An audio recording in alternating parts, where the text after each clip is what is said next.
Wagner Sr. here. Hope everyone is having a fantastic Sunday. It's 8 p.m. Eastern time, which means we're doing another episode of the Full Potential Live Show. And I think, Laura, this is number 3 during this global pandemic of coronavirus. So for those of you watching live, thank you. We're broadcasting this on LinkedIn and YouTube like we do every Sunday.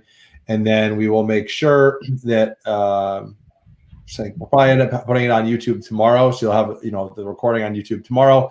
And then we're also going to share it on all the major podcast platforms, which will include Google, Apple, Spotify, all your favorite podcast platforms. So whether you're listening live or listening afterwards, thank you for listening. So Laura, thank you for making time today. I appreciate it.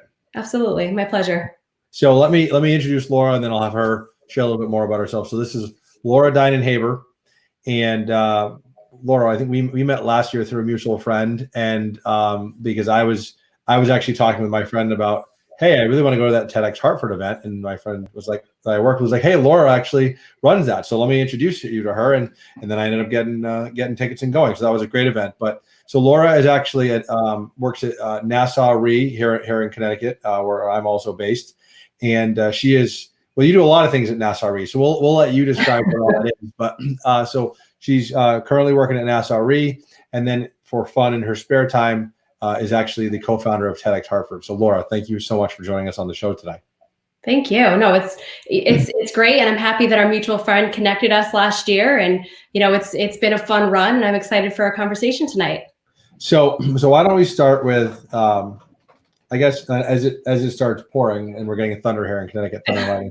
Why don't we start with a little bit about what you do, just like high level at Nassau Re. We'll get into that more detail later, but what's your actual title and your responsibility there? Sure. So I am the Innovation Program Manager at Nassau Re, and we run an incubator in-house called Reimagine. So we have 17 startups from across the world. They cover 4 continents, 9 or 10 different states. We are in a process of growing, so it's very exciting. I joined the team in September of last year, and since joining, we've expanded not only with myself coming on as a full-time staff member to pay attention to the entire process in the incubator, but also with the companies.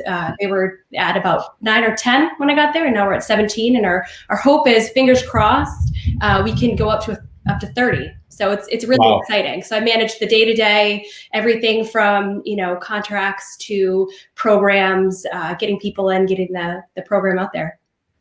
So, and we'll dive in a little bit deeper later. Sounds really exciting. Sounds also very ambiguous and stressful. So we'll have to hear a little bit more about that. But I always like to start with people's career journeys way back at the beginning, because I always find, unless you're one of those rare people that are, you're like 6 years old and you're playing like, you're pretending like you're saving your stuffed animal or you're saving your doll, right? Most people don't know from when they were little what they want to do when they grow up. Sure. So what was Laura's first dream as a little kid of what you wanted to do when you grew up? Yeah, so I have a tie, actually, a memory. I was either going to be a veterinarian because I love animals, or I was going to drive an 18-wheeler. Okay. I wanted to see the country, so I figured that can be my job. I'll drive a truck across the country, and I'll see everything that I want to see. I mean, those are both good careers. You could have combined them and maybe been like a mobile vet in an 18-wheeler. Like that would have been kind of cool. But no, those are both great careers. I just love asking that question because, as little kids, our imaginations just run wild, and it's always interesting to see like what kids want to be when they grow up. Like no kid says I want to be an innovation program manager when they grow up. That's not a thing, right? No. Although I will tell you this, I think a lot of kids now do say they want to be YouTubers when they grow up, which obviously when we were growing up was not a thing, but that is now like a thing kids want to do when they grow up. So I think that's really interesting. So you want to be a vet or an 18-wheeler big rig driver, which is cool. What was the expectation from your parents on like your life after high school? Was it, Laura, you're going to college and you didn't have a choice in that, or how did that go? Yeah, so I'm lucky where our parents were, they're supportive. I say we because I have an identical twin, so I think it's in my nature to always refer to myself as a multiple. But our parents are very supportive. So they gave us do what is going to make you happy, be smart about your decisions, and they'll follow us through. So for example, I chose my freshman year to go to Keene State College up in New Hampshire. It was beautiful. I just found that the programs weren't really for me. So I transferred over to University of Hartford, where my mother actually still works. So for us, it was do what's going to make you happy, whatever you're going to do for success, as long as you're taking care of yourself. So big, good, supportive family.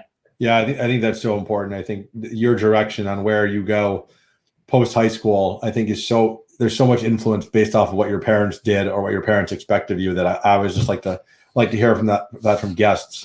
Speaking of high school, my other favorite question is, what was your first job you were paid for while you were in high school? Yeah, this is great. So my sister and I, we worked together at Comstock Ferry. So for those of you who are not familiar, it is a beautiful old building in Old Wethersfield.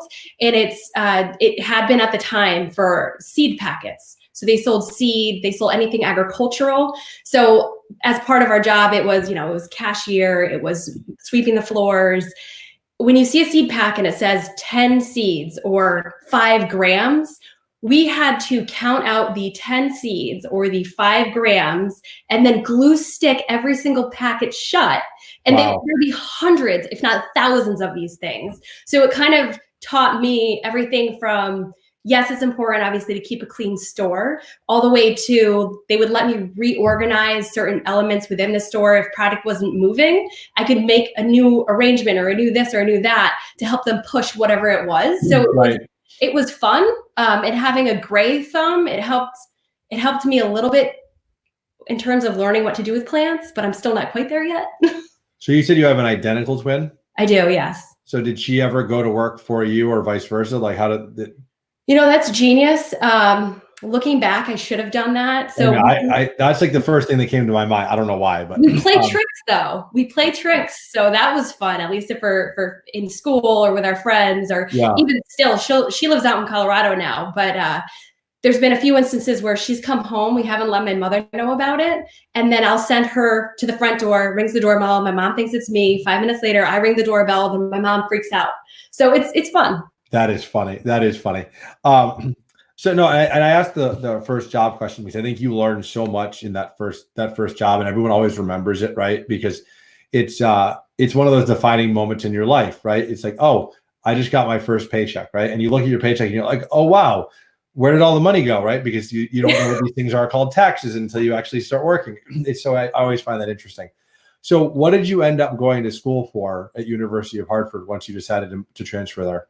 Sure. So I focused on marketing. I loved business. I knew that was going to be something for me that no matter what I did, it was going to be business related. So because I was so creative and always have been, my father is extremely creative, and I think I get that from him, is just marketing just was a fit. I thought originally I was going to go for psychology, but when you take the structure of psychology, put it into marketing and for selling, it's a perfect fit. So that's kind of where I landed. But it was a lot of fun.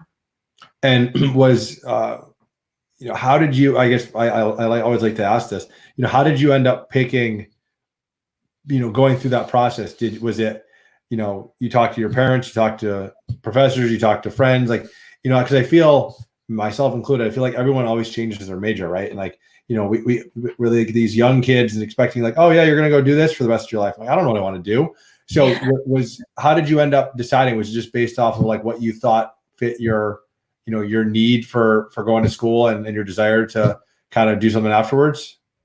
Yeah, I think so. I started out when I went to UHart, I was, thinking I was going to focus on psych. I took a few classes. I loved them, but it just wasn't very exciting to me. Yeah. But the business classes I took, those were exciting. And I think that was the one that I knew I had to go.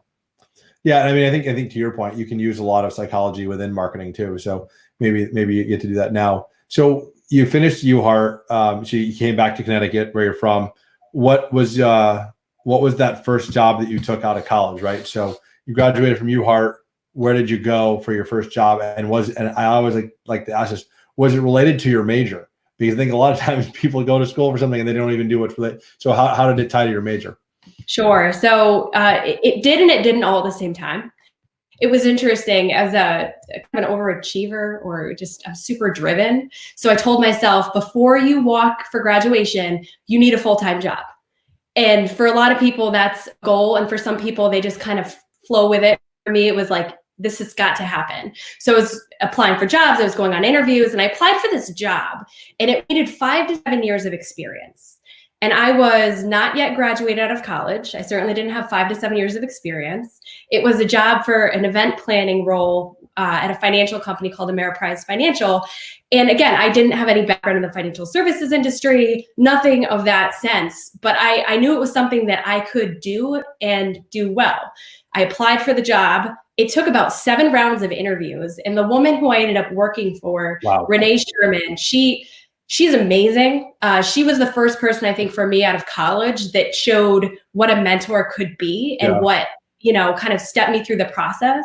But I ended up doing event planning for advisors across the Northeast. And it was a wonderful time. It was a lot of fun. Yeah, it's interesting how you mentioned mentorship and how you still remember her name, right? And the impact that she made on you. And I think that's especially, we're a little further along in our careers now, but when you're at that point right out of school, we didn't know anything, right? So it's so important to have someone that's giving you some sort of guidance that's not just your parents or your friends that you can bounce ideas off of. So I love how you mentioned that. So event planning is obviously does I'm sure it took a lot of your marketing background and put it to use. What did you like about that? What didn't you like about that role?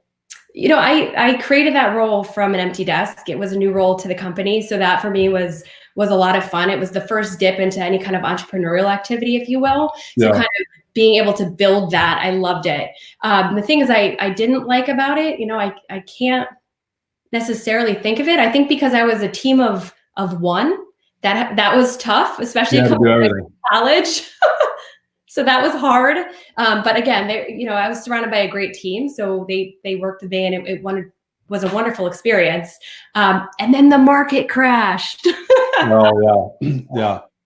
And you didn't, so I always just find the contrast of school to work so different, right? Because when you're in college, for those people watching that went to college or listening, it's so structured, and there's such less ambiguity in like your academic career than your professional career, because it's like, hey, you need to graduate in X amount of years with X amount of credits, and you need to take this many courses each semester, and here's a syllabus to tell you everything we're going to do for the whole semester. And then you went to your first role out of school, and it was like brand new, blank piece of paper, completely ambiguous. It's just so different from the academic world for us. I feel like it's just such a shift for most students. Yeah, it is. It was an awakening, shall we say. But at the same time, it sounds like you thrive. So the market crashed. What did something happen to you in that role? Like you left that role because of that and went somewhere else? What happened? Yeah. So the market crashed, and again, being right out of college, you don't really know what to expect. So that was actually the first time I got laid off. I may have been laid off more than once, but we'll get there in a hot second.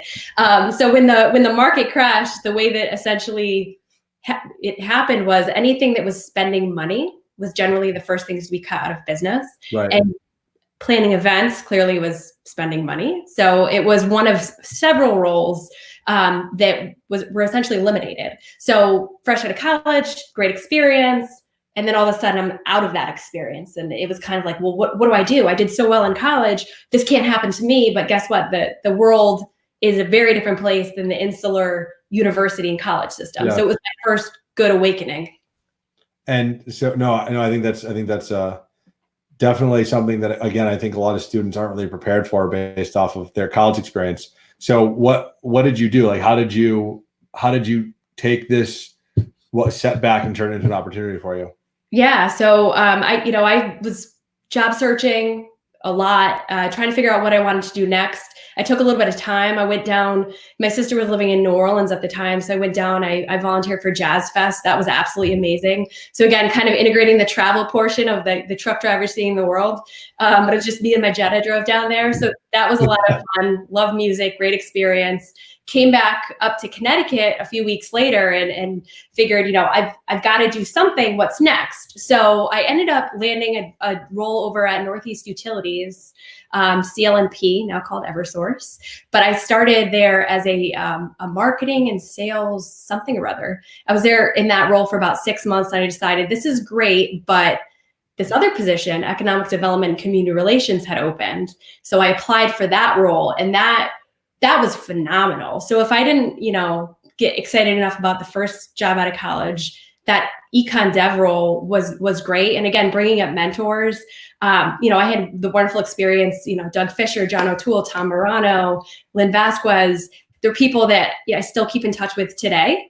And it was a wonderful experience into a brand new world where I knew of the elements of economic development through the education I received at UHeart, but I had never done anything in that space. So kind of jumping in, and then my love for community relations, it was amazing. That was a cool gig. Yeah, you answered the question I was going to ask you. How did you learn about economic development originally? And it was through school. So share with the audience, like, what, when you think of an economic development role or community relations role, like, what does that mean for a company like Northeast Utilities / Eversource? What do you do in a role like that?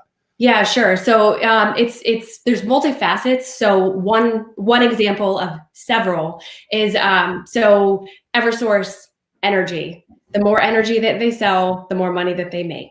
When businesses want to come and locate within a state, that business is going to have a certain amount of energy they're going to need to use.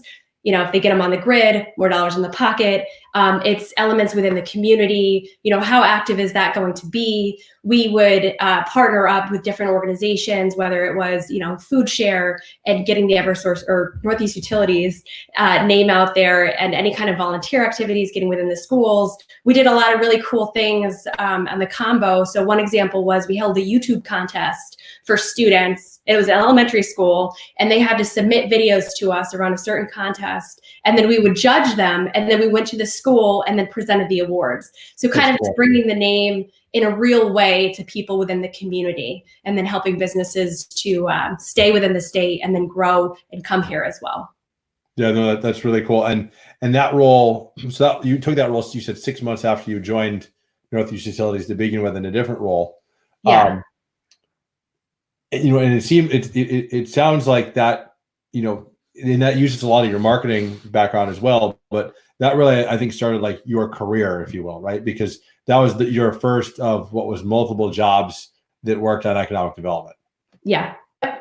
Because I think, and it's interesting because, like, again, I don't think that's really something that a lot of students realize even exists as a role, right? So the whole idea of economic development, community relations, I definitely didn't know about that until probably after college, even just based off of, my personal experience. So what you were working at a for-profit company doing that. And then how did you end up at the Metro Hartford Alliance, which was in a similar role doing economic development, but really that's more community focused and they're not really a for-profit business. So how did that happen? That was a merger took place. And that was another layoff. So it was interesting because when essentially the entire economic development group was no longer employed within that same morning. So that was an incident where it was sad because we were a family, but again, like I said, we still keep in touch. But at the same time, from my previous experience, it's not that I knew what to expect, but it's kind of like, all right, I've been through this. I'm going to do another reinvention. Let's see what we can do this time. So for me, I've used it as a jumpstart. So I ended up joining Metro Hartford Alliance as director of strategic events. And that was a really cool thing because when I was at Northeast Utilities, working Econ Dev, we were a sponsor of something called Startup Weekend. So again, getting back to the entrepreneurial thing, essentially 72 hours, come in, random strangers, start a business, pitch out, there's a winner, et cetera. So I already had worked a little bit with a gentleman by the name of John Shimo at Metro Hartford Alliance. I knew the people, I knew it was going to be a great place, interviewed, got that role. And I was there for just about 7 years, just over 7 years. So again, another family. Great people, more mentors, Nancy Wheeler, Susan Winkler. They're people who have been around the Hartford landscape for years, Oz Griebel, Julio Concepcion.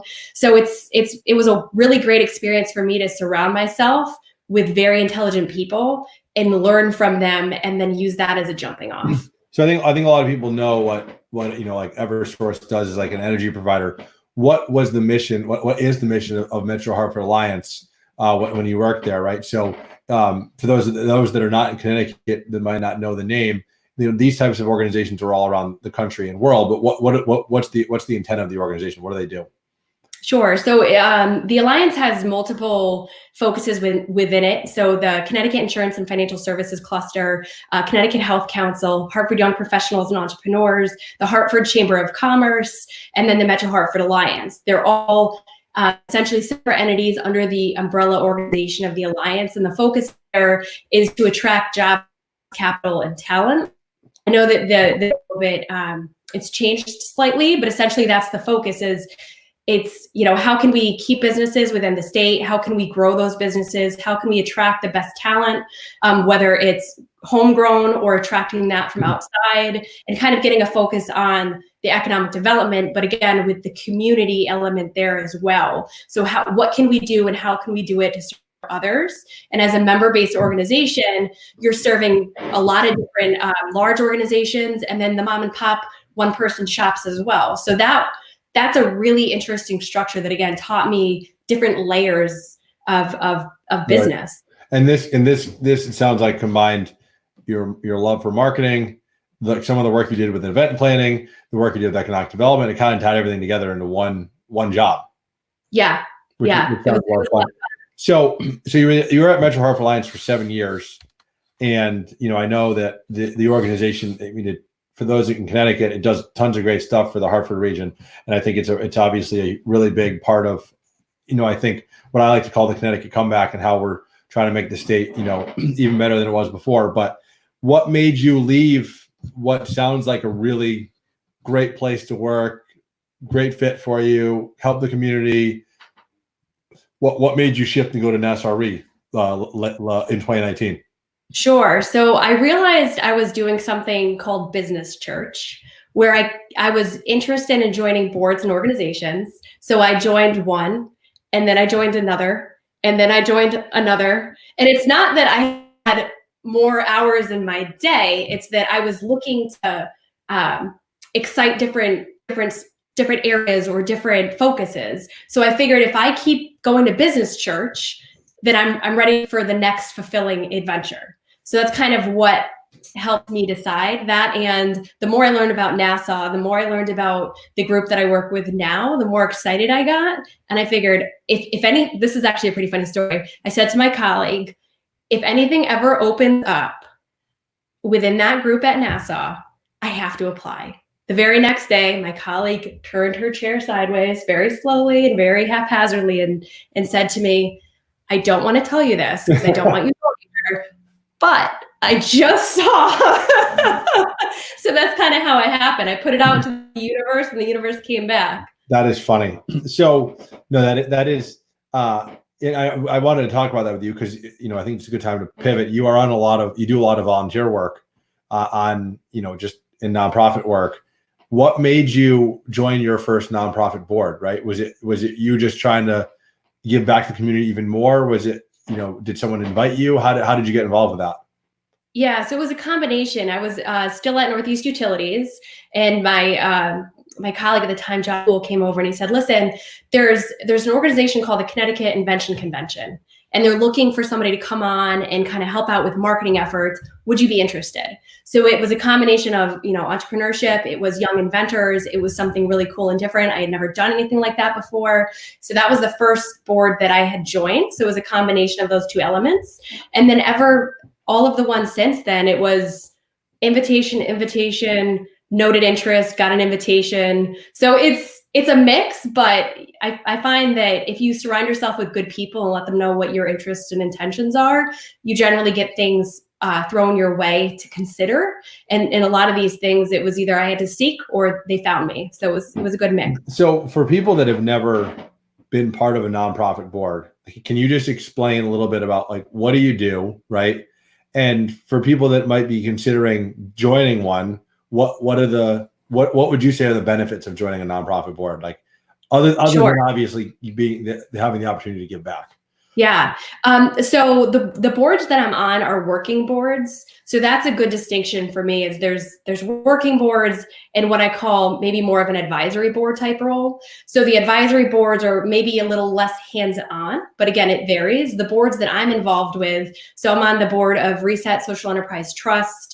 I'm on University Park, and I'm the VP of the University of Hartford Alumni Board. And all of those boards are working boards. So it's, we meet multiple times.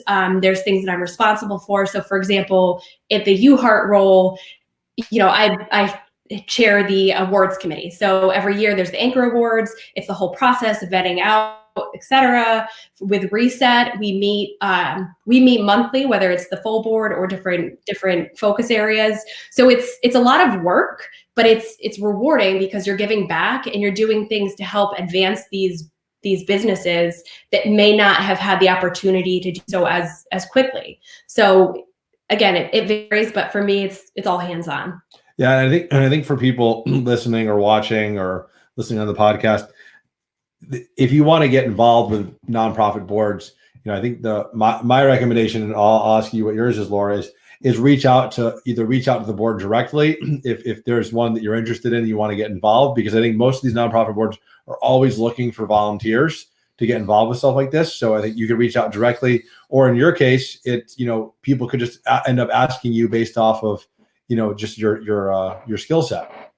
Yeah, and it's good too. So to keep an eye out, and again, I agree with you. Ask the board, let them know that you're interested in helping. And even if they're not unable to offer a board seat at first, whether it's limits on the number of people that are currently on the board, or if they want to kind of interview you for a longer period, if you will. Like you had mentioned, most boards are more than happy to take somebody who's excited about what they're doing. Absolutely. And you can always work to volunteer. So I would say absolutely, and reach out. Some boards have applications. I've had to apply, and there's been dates and timelines, and other boards are kind of like, if you're good and we like your skill set and like you as a human being, come on tomorrow. So right. Yeah. And I just wanted to talk about, the volunteer work you did, and specifically the boards, because I think that's a common thing a lot of people talk about or get questions about. So back to your career journey, and some of your coworkers are chiming in on the live stream saying hi. So let's talk about the role you're doing at Nassau Re. So earlier I said you're an innovation program manager. It sounds exciting / ambiguous / terrifying all at the same time. So I know you mentioned you're managing an incubator or an accelerator, but what I think you kind of came at an interesting time, because it was in the process of really getting spun up, right? It hasn't like this hasn't been around for 5 years. So give us some background on, what are you guys doing at Nassau? Why are you doing this? And how is it helping the organization? Yeah, sure. So I'm lucky to be working with a group, but I would say the person who really kind of cooked this thing up, the incubator Reimagine, is Paul Tyler. And I see that he's on here. Hey, Paul. But Paul essentially brought to the company and kind of looked at what's going on in Hartford and how can Nassau kind of make their brand on Hartford in a positive forward motion. So the incubator, taking in InsurTechs. So it's kind of the collision of insurance and technology. And if any of you are in the insurance industry, you know that insurance moves at the speed of insurance, which is really slow. So there's a lot of startups up there out in the world doing amazing things quickly.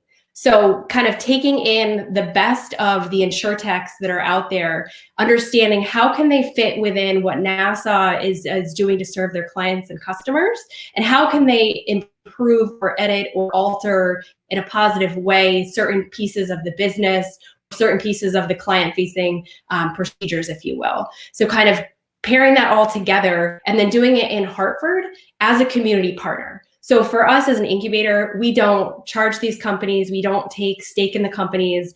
It's the understanding that come in to Reimagine. There's an application process. So definitely, look at that, imagine.nsre.com. But how can we work with you and you can work with us? So the intention is they come to Nassau, right, into Reimagine. It's a 6-month commitment.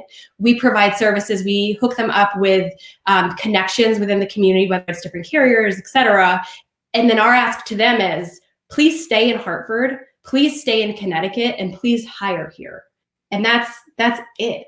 I say it's a big ask, but at the same time, the connections that we provide to these people, the stories are unbelievable. So definitely, check out more at imagine.nsre.com for that type of information, but it's a wonderful, wonderful thing. And Laura, we'll link to your LinkedIn profile and the NASA, excuse me, the NASA RE website as well in the show description, so people can go check that out. So just for people that don't know, what is NASA RE's main focus is in the insurance world? What is that main business? It is so it's interesting. So the RE comes from, well, I'll let people Google it, but essentially the thing that I want to say is NASA is now getting into, there's a focus on annuities. Yep. So it's not just insurance as insurance, but annuities as well. So and one thing too about NASA is it's only a few years old. So it's kind of reimagined as a startup, helping startups inside of a startup. For those of you who know downtown Hartford and the boat building used to be Phoenix for a very long time. So there was a change of business there. Two gentlemen came in, and now Phoenix's old building is now NASA RE. So it's a really cool story, and we're using the building as kind of a placemaking, if you will. So anything from people understanding what it is. It's one of the only two-sided buildings in the world. So that alone is kind of something cool for us to talk about. But it draws people in, and it makes them remember who we are within downtown Hartford. Which insurance, right? You have the Hartford, you have Travelers. You could throw a shoe at like 55 of these things. Right. So it's kind of working on. Who is NASA and what are they and what do they do? So it's a really cool time to be there as well.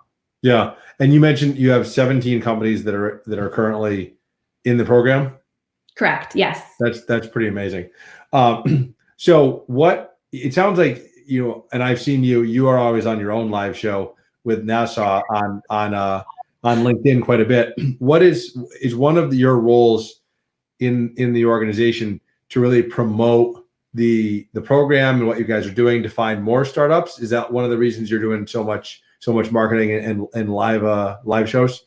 Yeah, so that's definitely one arm of it, to kind of get the name out there, understand what we're doing. But also the other thing that the reason why we're doing what we're doing on the live streams, and more so now, working remote with the current situation that we're in, is we want to provide connectivity to people with information that is relevant right now. So where there's a lot of uncertainty and we're not sure what's going to happen on so many levels, for us to be able to get folks on to our live stream twice a week to talk about things that are going on, whether it's Jordan Poland talking about Hartford.com, why Hartford is so amazing and the work that they're doing legitimately feet on the street downtown, to someone like Stacy Brown, who's going to be coming on soon to talk about his innovation challenge and what that's going to offer people within the city, all the way to, we have folks that we went up to Cambridge, Massachusetts, feels like eons ago, but having them on talking about how we're going to be partnering with them. It's just a really cool opportunity to show that what we're doing is not just Hartford and not just Connecticut. It's connecting a much larger, broader community into the whole insurtech scene. Right. No, that's really cool. And so you'll have to keep us updated on that. And again, we'll make sure we link to the NASA RE website. So why don't we pivot from your career, and I want to talk specifically about one of your outside of work activities, which is TEDx Hartford. So for those that don't know, Laura is the co-founder of TEDx Hartford, which, if you don't know what TEDx is, I'll have Laura kind of break down what the TEDx what TEDx is in comparison to like the overall TED brand. But I want you to tell the story about how you ended up being the co-founder of TEDx Hartford, because it's a fun story, and what exactly is a TEDx event, if you don't mind sharing. Yeah, sure. So this has got to be almost 4 years ago now. My phone rings. I look down. It's my friend Lee Simmons. And for those of you who don't know Lee, great guy, event resources, wonderful, calls me. And I was like, all right, Lee's cool. Pick up the phone. Hey, what's going on? Hey, I can't tell you what this is, but can you agree to do this thing with me? I can't tell you anything about it, and I probably won't know for like a year. And then that's all he said to me. And I was like, sure, why not? Well, of course you say yes, right? I mean, why not? Why not? So fast forward about a year, and Lee calls me up super excited. And he's like, you remember that time that I called you about the thing that I couldn't tell you about? Well, now I can tell you about it. And I said, okay, Lee, let me have it. And he said, we're doing TEDx Hartford. And it was just like, yes, it was one of those happy moments where you agreed to do something crazy with your friends and they actually didn't like throw water on your head or whatever it is. Yeah.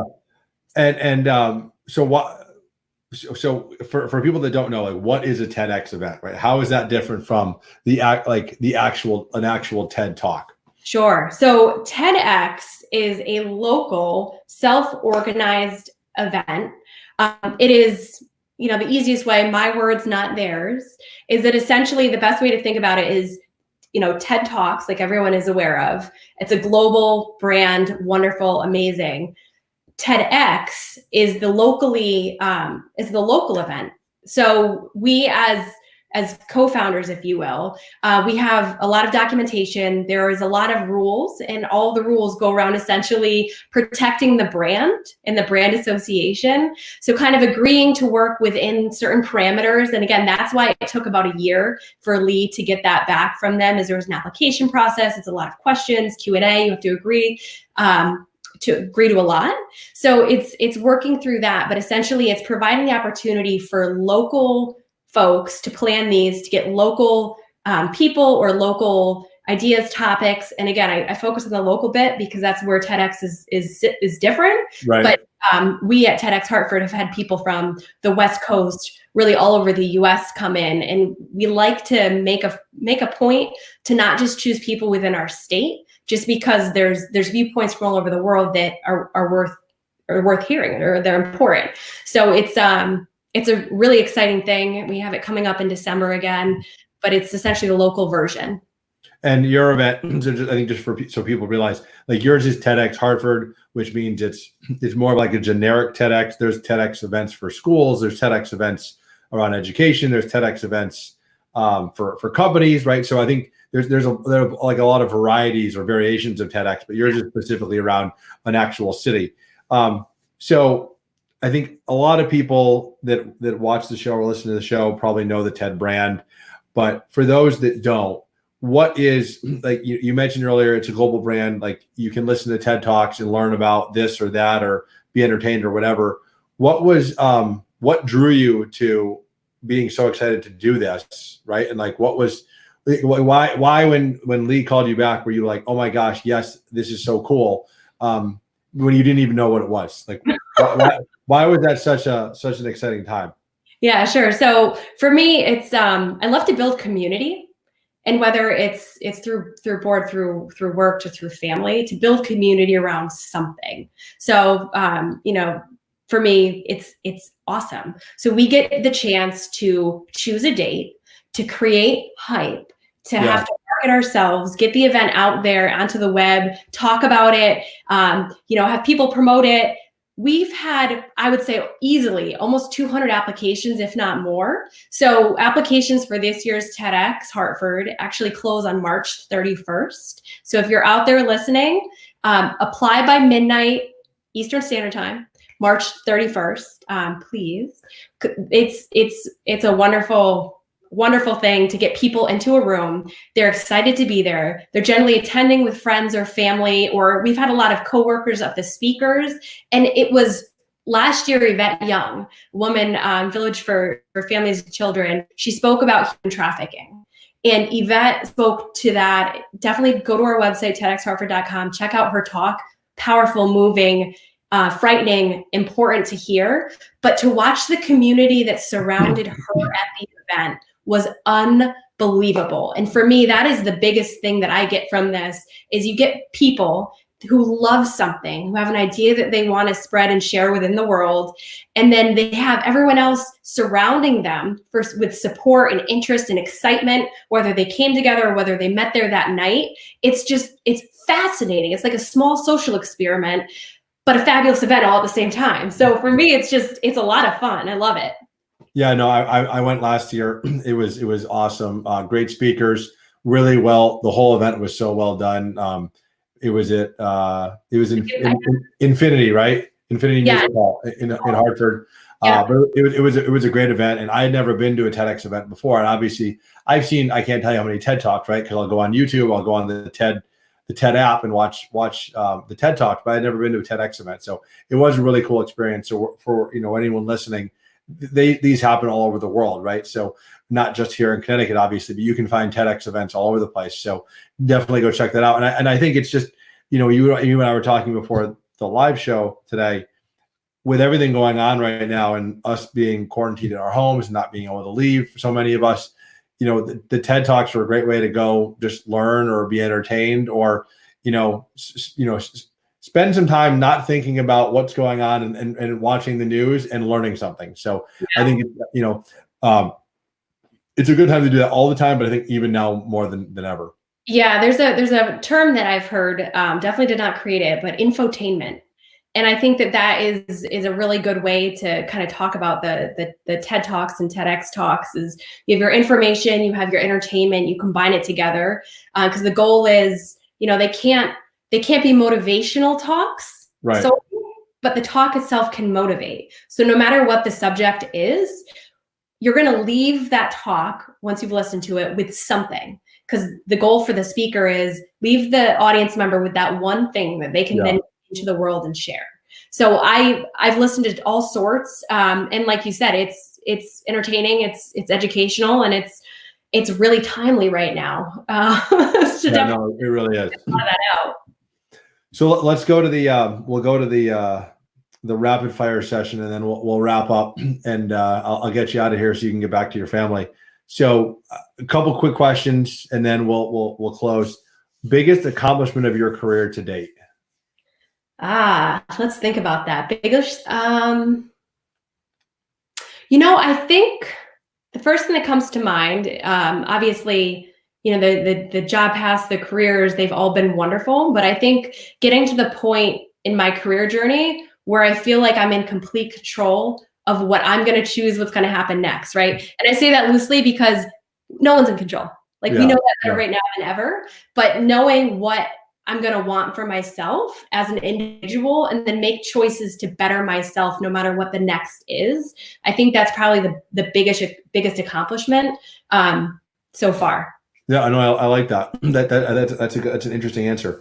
And you're right. I mean, in the grand scheme of things, no one is in control, but I do like that. I do like where you're going with that. Biggest failure of your career? Oh God, let's think. I would say biggest failure, not jumping enough. Well, if anyone, for those of you who know me, I'm not shy, but I would say not jumping on every opportunity sooner, but also being cautious about what you're saying yes to. So I think for some folks, they think, oh, the more I do, the more important I'm going to be, or the more I do, my boss is going to think this of me or that of me, where you need to actually be able to edit for yourself what it is you're agreeing to and what it is you're doing, and then making sure it aligns with your personal goals within your career path. So I think not figuring that out on day one, but who the hell is going to figure that out on day one? I don't know. I guess I don't focus a whole lot on failure because I always learn. Yeah, no, and that's why I asked that question, because I think you do learn so much from those things that don't go well, that I think it's always nice to be able to reflect and kind of look back and like, you know what, I did learn this from that. Yeah. All right. So biggest influence in your career to this point from a personal perspective, right? So a person that influenced you, not including your parents, like someone you worked with, like, and how did they influence your career path? I would say, I have a lot of mentors. I have a few mentors, but the one I'll call out is John O'Toole. And I worked with him over at Northeast Utilities. And what John did was I worked for him, right? I reported to him on paper, but he never treated it that way. So learning that, all coworkers are equal coworkers. Right. For me, I believe in horizontal. I don't believe in vertical structures. I know that, there has to be some on paper and there needs to be some reporting going on, but I'm a very horizontal person in that manner. So John kind of showing me that I'm not the only one who thinks that way, who provided great feedback support. And I remember one time I was going to get a certificate and I was like, hey, John, I'm going to go get this program manager certificate or whatever it was. And he said, well, do you want to do that? Or do you want to get the certificate for the person who's that one's boss? And I'm thinking, oh, sure, you're right. Like, why focus on this right in front of you? Analyze everything around and above and maybe horizontal, and decide what other things you may not be thinking about. So kind of giving me the thought process to open up to not just what is now, but what is to be in the future potentially, and how can you set your future self up for success, is kind of one of the things that he did to kind of wake my mind up. That, and he was just a great mentor in general. Yeah, no, I like that a lot. So we'll always close with the same question for every guest. So you've obviously been successful in and I would say relatively short career at this point, because you still got a ways to go before you retire one day. What is the one thing that you would share with everyone that's helped you reach your full potential that you would want to pass along to everyone listening and all my audience? Yeah, believe in yourself. So the old, fake it till you make it, that's real. Believe in yourself, believe in who you are as a person, and don't let anybody change what you may say or may do if it's going to affect who you are at your core. So if something's important to you, stay true to that, no matter what that is as you go throughout your journey. But believe in yourself, stay confident, and know that not everything's going to work out, but you can definitely learn from all of the things. And as you kind of weave your quilt together, it will eventually make sense because you've stayed true to yourself the entire time. Very well said. So Laura, thank you. We'll for everyone listening, we'll link to Laura's LinkedIn profile. We'll link to the Nassau Re website that you mentioned for Reimagine, and we'll link to TEDx Hartford as well, so people can check out what you're doing both at work and outside of work. And if they want to connect you on LinkedIn, they'll be able to do that as well. So thank you very much for making time tonight. Yeah, thank you. It was a lot of fun. All right, we'll see you soon. Thanks, Laura. Ciao. Be well.